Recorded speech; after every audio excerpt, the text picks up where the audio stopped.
नमस्ते जी। ऋग्वेदादि भाष्य भूमिका प्रथम श्रव्य कणिका महर्षि दयानंद जी सरस्वती द्वारा लिखित ऋग्वेदादि भाष्य भूमिका, इस ग्रंथ का स्वाध्याय हम शुरू करने जा रहे हैं। इस पर स्वामी विद्यानंद जी सरस्वती ने भूमिका भास्कर नाम से विस्तृत भाष्य किया हुआ है। उसी भूमिका भास्कर की अवतरणिका से हम प्रारंभ कर रहे हैं। आधुनिक काल में विकासवाद एक महत्वपूर्ण विचारधारा है। वैज्ञानिक और ऐतिहासिक दोनों ही क्षेत्रों में उसका प्रवेश हो गया है। वैज्ञानिक विचारधारा में प्राणियों की विभिन्न जातियों की उत्पत्ति में विकासवाद को मान्यता प्रदान की जाती है और ऐतिहासिक विचारधारा में मानवीय बुद्धि के विकास अथवा ज्ञान विज्ञान की उपलब्धि में विकासवाद को आधार माना गया है। साधारण दृष्टि से देखने पर यह बात ठीक सी प्रतीत होती है, परंतु गहराई से विचार करने पर इसका खोखलापन स्पष्ट हो जाता है। विकासवाद के अनुसार प्राणी अथवा जीवन तत्व का एक प्रथम आविर्भाव जलों में उद्भिज के रूप में हुआ। पहले जल, वायु, मिट्टी आदि के संसर्ग से एक प्रकार की सूक्ष्म काई बनी। उसी से पुनः जलवायु का विलक्षण प्रभाव प्राप्त कर समस्त जलीय तथा पृथ्वी के तृण, वीरुध, लता, गुल्म, औषधि, वनस्पति तथा विविध वृक्ष आदि का क्रमशः विकास हुआ।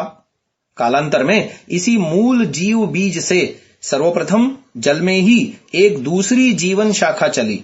यह आरंभ में अमीबा, एक कोशीय प्राणी की भांति के सूक्ष्म जलजंतु हुए। धीरे धीरे जलीय कीट, मछली, मेंढक, कछुआ, वराह, रीछ, बंदर, वनमानुष आदि विभिन्न प्राणी स्तरों को पार करता तथा विकसित होता हुआ मनुष्य बन गया। उस आदिकालीन एक कोश के प्राणी से मनुष्य तक पहुंचने के लिए मध्य में जीवन के न जाने कितने स्तर पार किए गए। तब कहीं लाखों करोड़ों वर्षों में मनुष्य इस रूप में आया। इस विचार के अनुसार यदि हम मनुष्य की उत्पत्ति को 1 करोड़ वर्ष पूर्व माने और हैकल की हिस्ट्री ऑफ क्रिएशन के पृष्ठ 295 में लिखी हुई प्राणियों की 21 कड़ियों के बाद मनुष्य की उत्पत्ति माने और प्रत्येक कड़ी को 1 करोड़ वर्ष का समय दें, तो प्रथम प्राणी की उत्पत्ति से मनुष्य की उत्पत्ति तक लगभग 22 करोड़ वर्ष होते हैं। लोकमान्य तिलक के गीता रहस्य में डॉक्टर गेड़ा की साक्षी से लिखा है कि मछली से मनुष्य होने में 53,75,000 पीढ़ियां बीती। इतनी ही पीढ़ियां अमीबा से मछली होने में बीती होंगी। अर्थात अमीबा से आज तक लगभग 1 करोड़ पीढ़ियां बीत चुकी। कोई पीढ़ी 1 दिन और कोई 100 वर्ष जीती है। यदि सबका औसत 25 वर्ष मान लें तो इस हिसाब से भी प्राणियों के प्रादुर्भाव को आज 25 करोड़ वर्ष होते हैं। यह तो निश्चित है कि पृथ्वी के हो चुकने के करोड़ों वर्ष बाद प्राणी हुए और प्राणियों की उत्पत्ति से आज तक 25 करोड़ वर्ष हो गए। इस प्रकार यह अवधि विकासवादियों की लगाई गई अवधि यानी 10 करोड़ वर्ष से बहुत आगे निकल जाती है। ऐसी दशा में यह विकास समय की दृष्टि से कितना लचर है, यही स्पष्ट होता है। आद्यकालीन प्राणी रचना को क्रमिक विकास सिद्धांत के आधार पर मानने वाले विद्वानों ने इस बात पर विचार किया है कि एकमात्र मूल से अनेक शाखा प्रशाखाओं में बंटकर विभिन्न योनियों के रूप में जीवन कैसे पहुंच जाता है। उनका कहना है कि प्राणी की इच्छा और आवश्यकता ऐसी स्थितियां हैं जो उसके विकास और परिवर्तन का विशेष कारण बनती हैं। भोजन के लिए प्रयत्न तथा प्राकृतिक संघर्षों एवं शत्रुओं से रक्षा के लिए प्राणी को अनेक परिवर्तनों में से गुजरना पड़ा है। उनमें से जो अपने को प्रकृति के अनुकूल बनाने में सफल हो सके वे बच गए और जो उन संघर्षों में अपने को आवश्यकता अनुसार परिवर्तित न कर सके एवं जीवन की रक्षा में असमर्थ रहे वे नष्ट हो गए। किन्हीं कारणों से शरीरों में धीरे धीरे परिवर्तन होता रहा और प्राणी विभिन्न योनियों के रूप में बंट गया। आधुनिक विकासवाद के अनुसार प्राणी के क्रमिक विकास में उसकी आवश्यकता जन्य इच्छा और उसको पूरा करने के लिए किए गए चिरकालीन अभ्यास के परिणाम स्वरूप होने वाले आकृति परिवर्तन के उदाहरण के रूप में अफ्रीका में मरु प्रदेशों में पाए जाने वाले लंबी गर्दन वाले जिराफ नामक पशु का उल्लेख किया जाता है। कहते हैं यह पहले ऐसा नहीं था।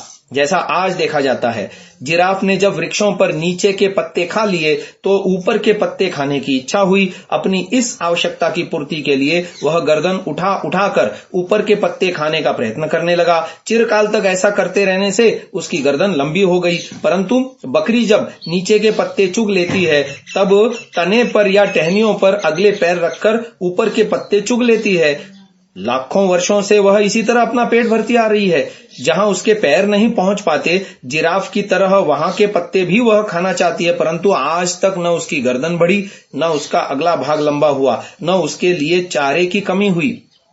यहाँ यह भी विचारणीय है कि गर्दन बढ़ाने की बजाय जिराफ में बंदर की तरह पेड़ पर चढ़ने की प्रवृत्ति का विकास क्यों नहीं हुआ।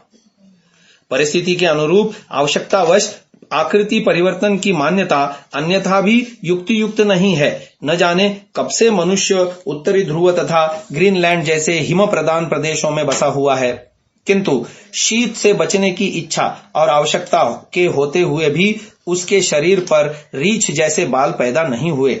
इतना ही नहीं, जैसे लंबे बाल राजस्थान की तपती मरुभूमि में रहने वाले भेड़ के होते हैं, वैसे ही हिमालय के शीत प्रधान प्रदेश में रहने वाले भेड़ के होते हैं। अफ्रीका के अति उष्ण प्रदेशों में दीर्घ रोमा रीछ और रोम रहित गैंडा एक साथ रहते हैं। अपने ही देश में एक जैसी परिस्थिति में रहने वाली गाय और भैंस में अंतर देखा जाता है। भैंस का चर्म पतला, चिकना, लघु रोम होता है। इसके विपरीत गाय का चर्म अपेक्षाकृत कठोर और रोम बहुल होता है। विकासवाद के अनुसार आत्मरक्षा की भावना के कारण हिरण, चीतल, नीलगाय आदि अनेक प्रकार के जंगली पशुओं में नर के सींग होते हैं, मादा के नहीं। क्या आत्मरक्षा के लिए सींगों की आवश्यकता नर को ही होती है, मादा को नहीं? जंगली पशुओं की अपेक्षा मनुष्य द्वारा पालित व सुरक्षित गाय, भैंस आदि को कम खतरा होता है। फिर क्या कारण है कि उनमें नर और मादा दोनों के ही सींग होते हैं? भाई और बहन एक ही परिस्थिति में उत्पन्न होते और बढ़ते हैं, परंतु बहन के मुंह पर दाढ़ी मूछ का नाम भी नहीं होता। हाथी और हथनी एक ही परिस्थिति में रहते हैं, पर हथनी के मुंह में बाहर को निकले बड़े दांत नहीं होते। मोर और मयूरी और इस प्रकार मुर्गा और मुर्गी एक ही परिस्थिति में उत्पन्न होते हैं, पलते हैं और बढ़ते हैं, पर मयूरी और मुर्गी के वे सुंदर पर और कलगी नहीं होते जो मोर और मुर्गे के होते हैं।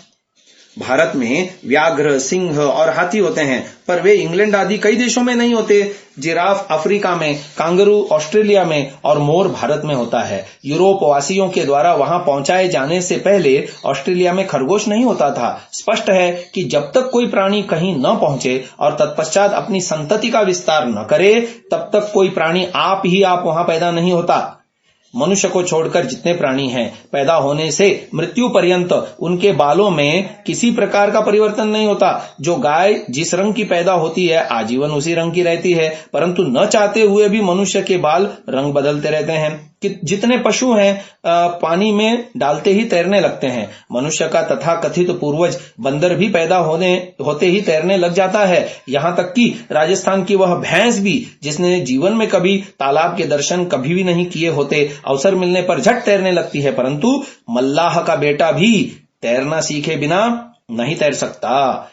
प्राणी मात्र में आत्मरक्षा की प्रवृत्ति स्वाभाविक है। यह प्रवृत्ति पतंगे में भी होनी चाहिए। दीप शिखा के संपर्क में आते ही वह जल जाता है।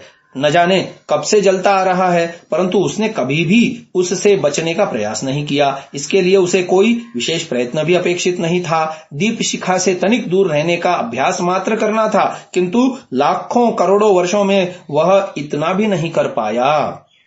मनुष्य को विकास क्रम में अंतिम सर्वश्रेष्ठ प्राणी माना जाता है। तब भी मनुष्य की तुलना में चींटी जैसे क्षुद्र प्राणी को वर्षा का तथा कुत्ते जैसे निकृष्ट प्राणी को भूकंप का पूर्वानुमान कैसे हो जाता है? प्रशासनिक योग्यता की दृष्टि से मधुमक्खी को आदर्श क्यों माना जाता है? प्रत्येक प्राणी अधिक से अधिक काल तक जीना चाहता है। विकास के किसी भी स्तर पर उसने इस इच्छा का परित्याग नहीं किया होगा। तब मनुष्य की अपेक्षा कहीं निम्न स्तर के प्राणी, कछुआ, सांप आदि क्यों दीर्घजीवी होते हैं? थोड़े काल में अधिक मार्ग तय करने के लिए मनुष्य मोटरों और वायुयानों का आविष्कार और विकास कर रहा है। तब उसने चीते की तेज गति को छोड़ना कब चाहा होगा?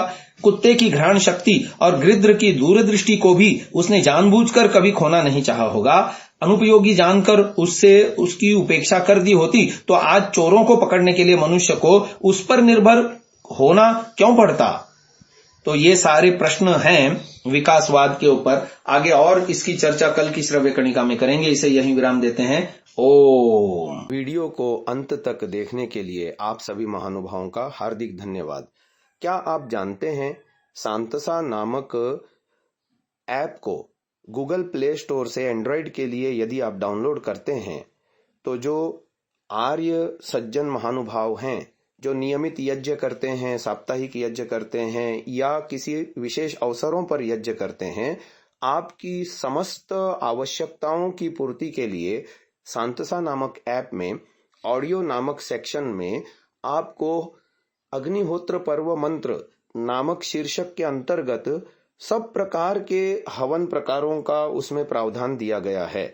जैसे दैनिक हवन, सुबह और सायंकाल अलग अलग करने का हवन या दोनों समय का एक ही समय में करने का हवन, साप्ताहिक हवन, आर्य समाज के साप्ताहिक सत्संगों में होने वाला हवन, विशेष अवसरों पर जैसे जन्म दिवस हुआ या अन्य कोई दिवस हुआ हवन, और आर्य पर्व पद्धति जो आर्य समाज में हर कहीं मनाई जाती है, प्रत्येक पर्व का अलग अलग हवन, यहाँ तक कि वृष्टि यज्ञ भी, तथा विशेष मांग पर जनता के हमने अंत्येष्टि संस्कार भी, उसका भी हवन हमने रिकॉर्ड करके ध्वनि मुद्रणालयों में ससंगीत उसमें हमने डाला है और आप इसका लाभ उठा सकते हैं।